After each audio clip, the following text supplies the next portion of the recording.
क्या आपने कभी सोचा कि दुनिया के हर कोने में हिंदू देवी देवताओं के मंदिर मौजूद हैं, लेकिन फिर भी उनकी जन्मभूमि हमेशा भारत क्यों रही? ऐसा क्यों हुआ कि भगवान हर बार हिंदुस्तान में ही पैदा हुए? ऐसा क्या था इस भारत की भूमि में कि भगवान राम ने किसी समृद्ध नगर या शक्तिशाली साम्राज्य के बजाय अयोध्या को चुना? श्री कृष्ण का अवतार मथुरा की जेल में हुआ और हनुमान जी का जन्म किष्किंधा की धरती पर माना गया। अगर आज आप दुनिया का नक्शा देखें तो नेपाल से लेकर मॉरिशस तक, अमेरिका से लेकर दक्षिण अफ्रीका तक भगवान राम की पूजा होती है। सड़कों पर हरे कृष्णा की गूंज दुनिया भर में सुनाई पड़ती है।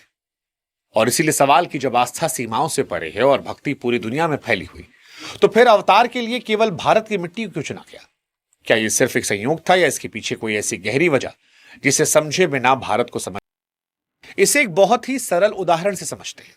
अगर आपके पास सेब का एक बहुत कीमती बीज हो, तो क्या आप उसे रेगिस्तान की तपती रेत में बोएंगे? नहीं, आप उसे कश्मीर या फिर हिमाचल की ठंडी और उपजाऊ मिट्टी में लगाएंगे, क्योंकि उस बीज को पनपने के लिए खास वातावरण चाहिए। ठीक वैसे ही अवतार एक दिव्य बीज की तरह होता है। उसे प्रकट होने के लिए एक ऐसी जगह चाहिए जहां की एनर्जी शुद्ध हो। भारत का भूगोल ऐसा है कि इसके उत्तर में हिमालय जैसा एक बड़ा टावर है जो ब्रह्मांड की सकारात्मक शक्ति को खींचता है। विष्णु पुराण और देवी भागवत जैसे ग्रंथों में भारत को कर्म भूमि कहा गया, एक ऐसी जगह जहां कर्म के माध्यम से मोक्ष संभव है, जबकि बाकी दुनिया को भोग भूमि माना गया। यहाँ की नदियां और पर्वत केवल प्रकृति नहीं बल्कि हजारों सालों के मंत्रों की शक्ति को सहेजे हुए हैं। इस मिट्टी में ऋषियों ने जो तपस्या की, उसने यहाँ के माहौल को भगवान के स्वागत के लिए पूरी तरह तैयार कर दिया। अब सवाल यह आता है कि भगवान किसके बुलावे पर आए? देखिए, भगवान अपनी मर्जी से जितना आते हैं उससे कहीं ज्यादा वो भक्तों की पुकार पर आते हैं। यहां एक सीधा सा नियम है कि जहां सच्ची पुकार होगी वहां ईश्वर जरूर होगी। भारत वो भूमि है जहां लोगों ने भगवान को केवल एक निराकार शक्ति नहीं माना, बल्कि उनसे गहरा रिश्ता बनाया। श्रीमद् भागवत पुराण के अनुसार जहां भक्ति, तप, वर्णाश्रम धर्म की परंपरा मजबूत होती है, परमात्मा वहां खिंचे चले आते हैं। भारत के ऋषियों ने अपनी तपस्या से एक ऐसा आध्यात्मिक खिंचाव पैदा किया जिसे भरने के लिए ईश्वर को आना ही पड़ा। आप कह सकते हैं कि यहां के लोगों के प्यार ने ईश्वर को मजबूर कर दिया कि वो यहीं पर जन्म ले। अब एक सवाल कि क्या संस्कृत भगवान की भाषा थी? देखिए, ईश्वर जब आते हैं तो एक संदेश लेकर आते हैं। गीता में कृष्ण कहते हैं कि उनका अवतार धर्म की स्थापना के लिए हुआ था।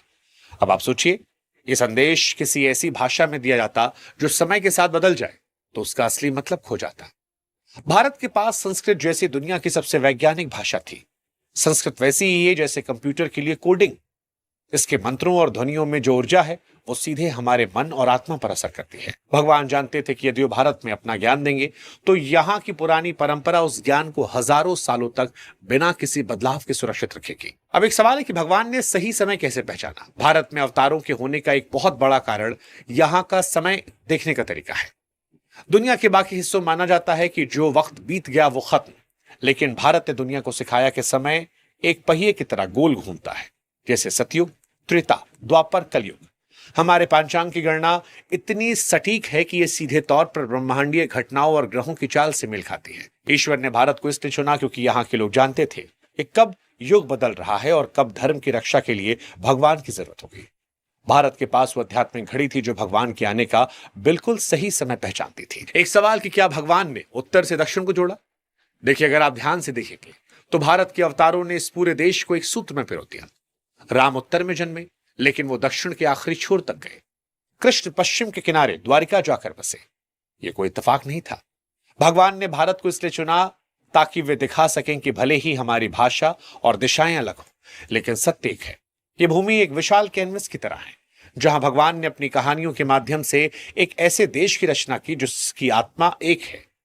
दुनिया के किसी और देश में आपको इतनी अलग अलग संस्कृतियों के बीच ऐसी आध्यात्मिक एकता नहीं देखने को मिलेगी। अब एक बड़ा महत्वपूर्ण सवाल कि भगवान की भक्ति आखिर भारत में जीवित कैसे रह गई? तो देखिए, इतिहास गवाह है कि दुनिया की बड़ी बड़ी सभ्यताएं समय के साथ खत्म हो गई।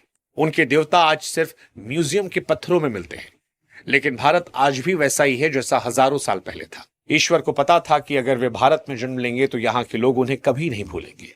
यहाँ लोग पत्थरों में भी प्राण प्रतिष्ठा करना चाहते हैं। यहाँ हर त्योहार ईश्वर की यादों को हर साल बिल्कुल नया कर देता है।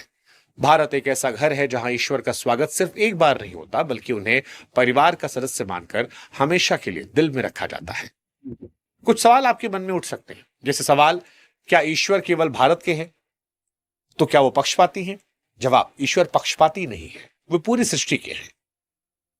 सूर्य की रोशनी पूरी दुनिया पर पड़ती है, लेकिन सोलर पैनल वही बिजली बनाता है जहां उसे सही दिशा में लगाया गया हो। भारत वो अध्यात्म